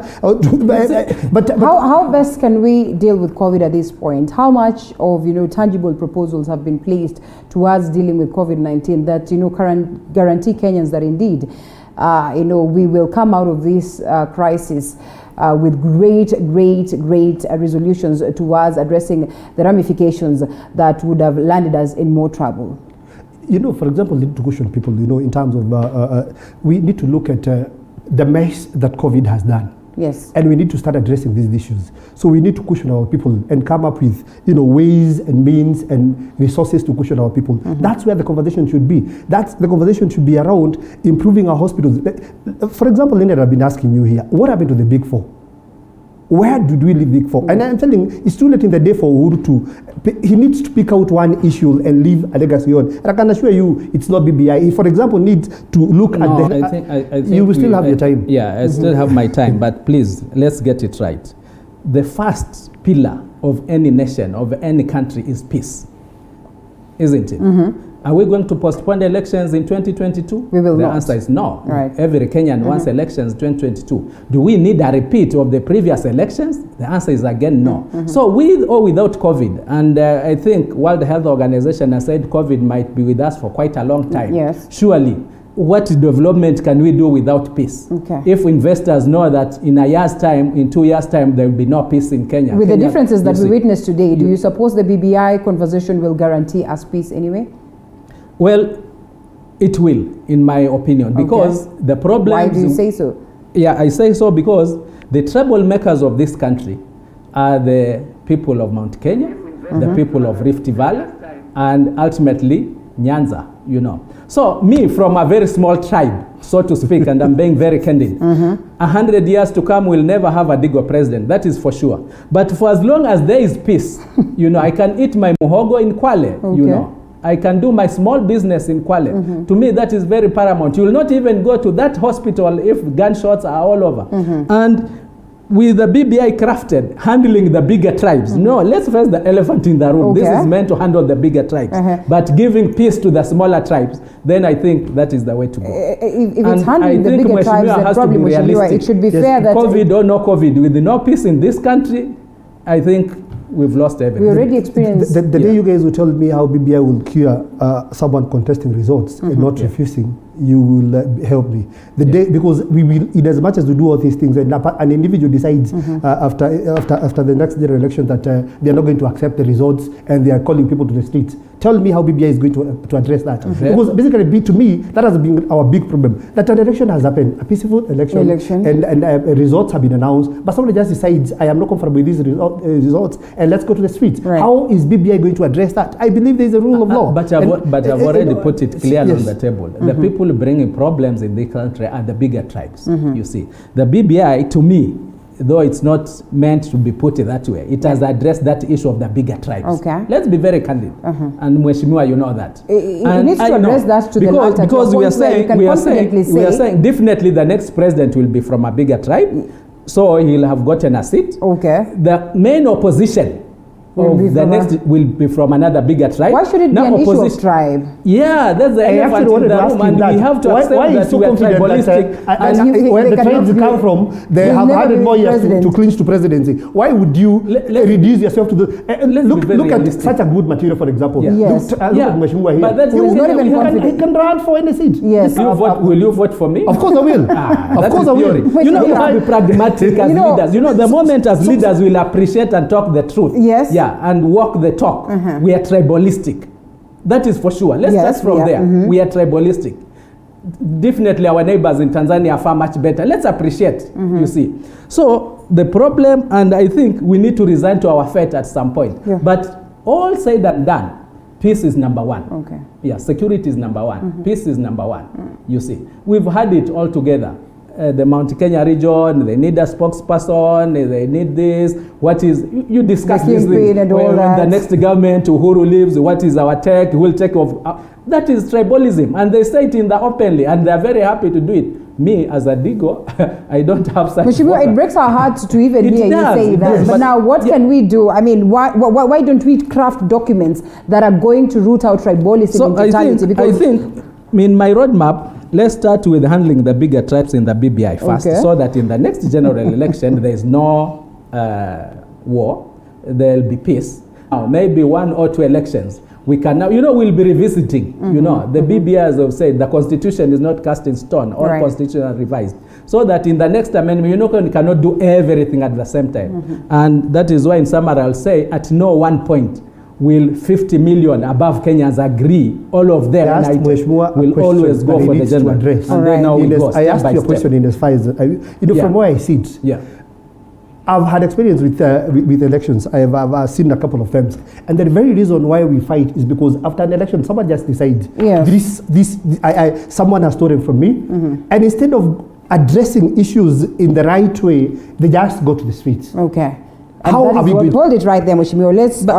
Let's also involve Honorable Nyong'o on this one, on matters BBI. I know that he's in support of the document, but then again, with all this that people will continue to raise in regards to what has not been incorporated or what amendment should be done in the document, is one question that we'd love to hear what he has about the dissenting voices and whether indeed we need time for the same. Honorable Nyong'o, the BBI conversation has been on for quite a while right now. What do you make of it, and what do you make of the conversations and the progress that it has taken so far? Let me begin by saying the following. There's a difference between men and insects, or human beings and insects. Okay. The spider has been weaving a very complicated web since the tribes. But the spider continues to weave that web in the same way since then, without any different. Human beings are very different. Human beings are innovative, they discover things, and they change the architecture of what they do year in, year out, century after century. Now, I think what's important is to read, first of all, the spirit of the BBI. If you look at the document called Report of the Steering Committee, October 2020, which contains the proposed proposition of the BBI, including changes in the constitution, legislation proposals, and policy proposals. And you go to page 153, which is extremely important because we need to look at the logic of things and not discuss them outside the logic of what we put down. In that page, it said very clearly that over the last 55 years, the people and their leaders have sometimes taken sharply different positions regarding the best road to travel towards the commonly agreed. This has led to the lack of a collective approach in the management of public affairs and has fostered feelings of exclusion and ultimately animosity. Yeah. And that's what my friend Wale is saying. Are we going to continue having feelings of exclusion and leading to wars and violence and so on? Or can we do something to create an atmosphere whereby when we hold elections, there is an animosity after it? And I say that a democratic election is an election whereby when the results are out, the loser accepts the results as legitimate while the winner celebrates the victory. Now, this has happened in many jurisdictions for many years, like Singapore, like Malaysia, India. Now, we ask ourselves, why is it that it happens under these jurisdictions and not here? This is the question the BBI is asking. And if the BBI can, and we can have the next election without me losing Baby Pendo in Kisumu County, I think it will be an advancement in our democracy. Other things will be added benefits, but that in itself is very important in this country because we lose every 5 years because of nothing but elections. And that sets up our development several years. Ask yourself, why was 1963 the so-called Kenyatta election, and in 2002 the NAC revolution? Why was there a smooth election where the loser accepted the results as legitimate and the winner celebrated the victory? Why? If you look at those two elections, you will find that there was tremendous consensus among Kenyans that they needed to be changed. And that change was arrived at by having an arrangement of non-exclusion, because both parties understood that the rules of the game were fair to both parties in both 1963 and 2002. And therefore, when the election Well, we lost you a bit there, but then again, Mheshimiwa, allow us to fix your audio so that we come back to you. But again, we are looking at leaders who are speaking of a scenario where the document can. Kenyans do not want to, an error thing. Kenyans want definite answers that indeed this document is going to come and address the electoral injustices that we've witnessed today. Maybe that's why Honorable Ikonya is still asking, is it really a guarantee that it's going to address all this that we are talking about today? This document these issues, and such also are numerous issues that have been highlighted on the 2010 constitution, which we all celebrate, but there's been lack of goodwill in implementing the same. Then what will guarantee us that come BBI, the amendments that are going to be incorporated in this particular document again will be implemented? No guarantee. But madness is doing the same thing over and over again and expecting a different result. Okay. We've been with the documents, we've been through elections, or we've been seeing the mayhem after every the same constitution with the same format. Certainly we need to change course. Maybe, it gives hope because now you are changing something. Otherwise we cannot continue doing the same things the same way and expect a different result. And the different result is an election without contestation, an election without disruption. That is all what you are talking about, and that's what Professor is talking about. All right. So, to me, let's change tact and see. And as I said, if it doesn't, the Constitution is with us. We are here, we are Kenyans, we'll see what best. But until that point, where we'll now say we've arrived, we are going to have, certainly if we continue with the same route, Mheshimiwa here has been talking about there's the judiciary, but I think we've started from there. We know there isn't much justice, not only on electoral matters, but in many other matters. So to me, any change that will bring country is most welcome, and it should have come like yesterday. What's the rush? So, because 2022 is just around the corner. We're in December. 2022 is just around the corner. You can listen to... Unless we are going to postpone the elections. You can listen to my brother here, and one thing that is very clear that you can be able to get from that conversation is that they are saying the only way that Kenya will have peace is when some people have a fallback plan. That after they lose on what they were intended to get, they can get some other seats at the back, and probably that will bring us peace. Is that what you're saying? Yeah, exactly. And let me tell you something. What will happen to those people when, for example, they lose, they have an opportunity to get a fallback plan, but they're still saying we need the presidency. This is what has been stolen from us. I think that's a conversation we need to have. Whether this plan is really going to cure that problem, or whether we will accept one day, or rather say one day, that as Kenyans we need to have a way and that people accept results and not contest results. When you lose, you lose. Agree that when you get into any contest, there is a winner and there is a loser. So you're telling me you lose and then you get a fallback. What happened in this country? Someone went to the streets and there was this whole hulabaloo and swearing in, and they got some stories by something called the handshake, which made us lose the Big Four agenda, and the country no longer knows where it's going. So, Mheshimiwa, would you have proceeded with the Big Four agenda if there was the Dark Monday every Monday in Nairobi? Let me ask you. Let's be very honest. Let's go to the basics. There are legal mechanisms upon which, going to the street is not in the Constitution. Yeah, exactly. There are legal mechanisms of addressing, electoral issues. And why don't you do that? Why do you take us for some shows of some swearing-ins and what have you? I think that's what Professor has been saying. Yes. So basically, I'm simply saying, telling you that this country will be cured when people start accepting results as they are. And if you lose, you use the legal exist in law to address the issues.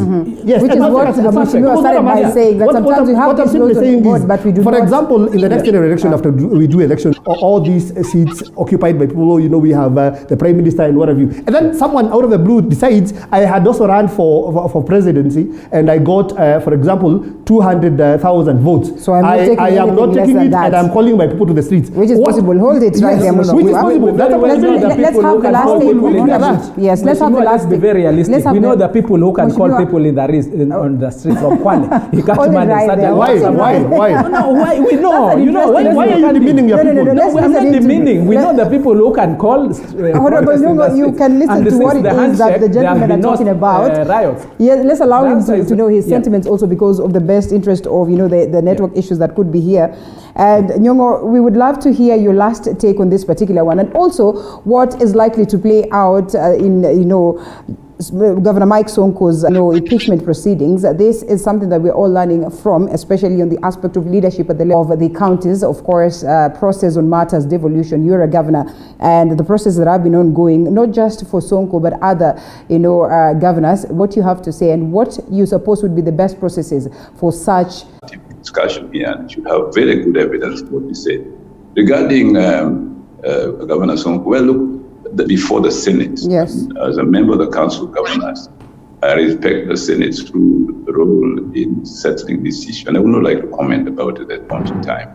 But let us say that there have been problems in the city county of Nairobi. For one, because the city county of Nairobi is not like the county of Kisumu, which is a county with a city.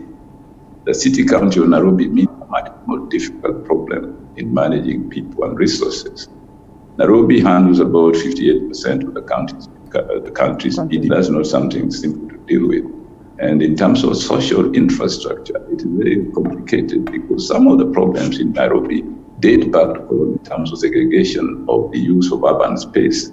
And if you look at the conflict in the county assembly in Nairobi, they have been based really on two problems. One, resource use and the use of urban space.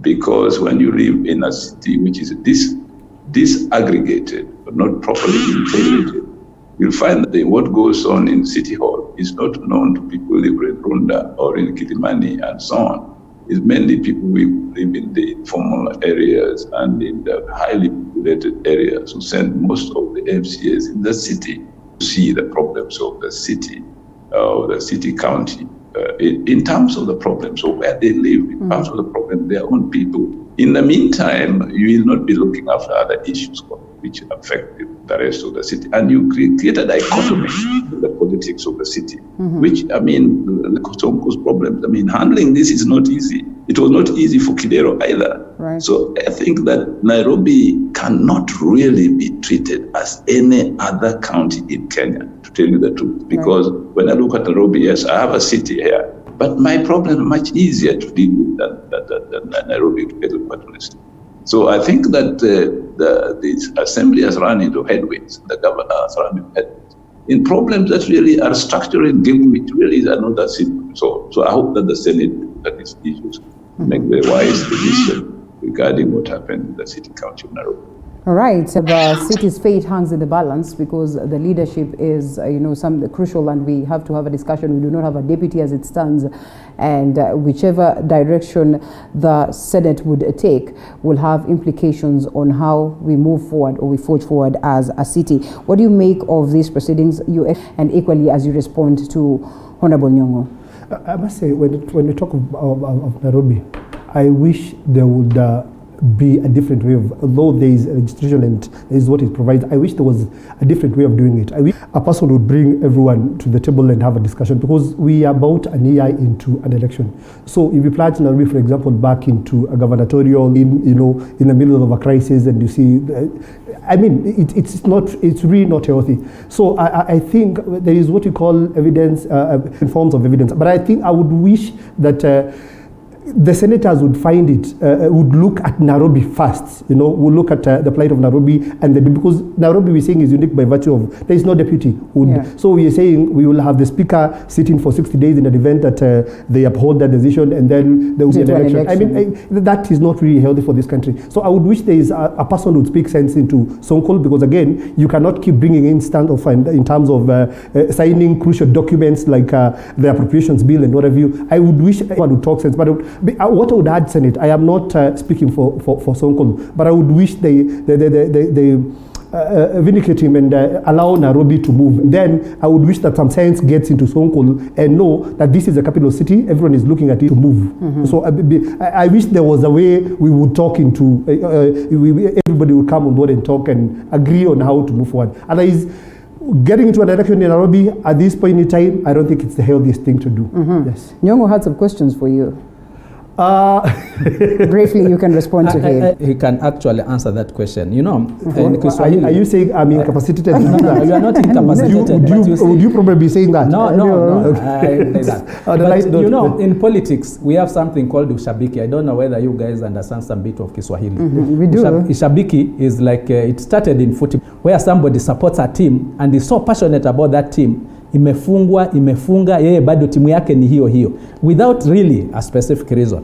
Now, unfortunately, that has crept into politics, where now we have wait for the people of Kwale to have their land justices handled. Certainly no. So, certainly we need specific issues. If you were to ask me, why do I support BBI? 4 things. 1, more funds to the county, where my colleague belongs, but he says no. Okay. He does not need those funds. I hope the Kiambu people are listening. 2, the NGCDF being entrenched into the constitution. Remember, right? It stands suspended right now through CAT cases, and yet those are the funds that I will use now to handle the education sector, social distancing, and all that come January when schools are opened. It stands suspended through a court of law. Now it will be in the constitution. 3, the issue of marginalization, the equalization fund being taken again on board to address the historical injustice. And last but not the least, the issue of the land issues. This is again, remember, the current NLC do not have the powers to revoke those titles acquired fraudulently, illegally, absentee land laws. It doesn't have. It restates that back now, which of course it's a reprieve for us. So me, I'm supporting BBI on specific issues. Sio kwa sababu ushabiki kwamba I belong to this region and this person or no. And I believe whoever now is against those specific issues, forget about the issues even about prime ministers and deputies and whatever.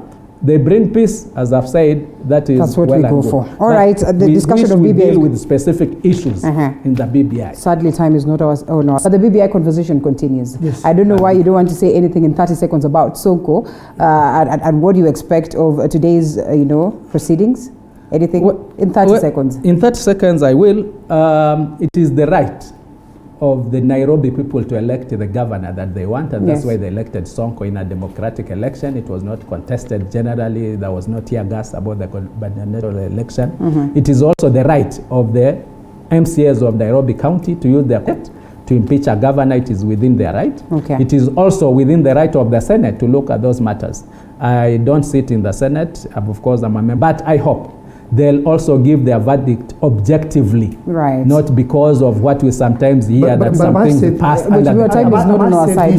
We need to review our laws to this extent. Look, for example, an elected person without asking those people who... What was your stand on these people? I'm saying for example, append signatures. For example, for legislative issues, we are getting signatures from people. Let's have the people of a certain county also give their views. I think that would be excised or indirectly. Yes. So the MCAs of Nairobi County, when they were doing that, they were speaking on behalf of those who are elected. All right. We have the compromise. We need to also allow people to weigh in. We cannot always going back to the people on areas where already the mandate is there. Honorable Nyong'o, in 30 seconds, parting shots. On what now? On Sonko? Yeah, well, generally, just to sum up the conversation. I think generally, what I'd like to say is really let's get involved in a discussion about BBI and national issues in Kenya in a matter that is constructive, in a matter that is depersonalized, in a matter that takes our historical conditions into account and the needs to have a democratic and developmental nation and a united people. Thank you so much, Honorable, and that is Professor Anyang'o from Kisumu. He is the governor of Kisumu County. It was good having you this morning and looking forward to have more and more conversations that revolve around the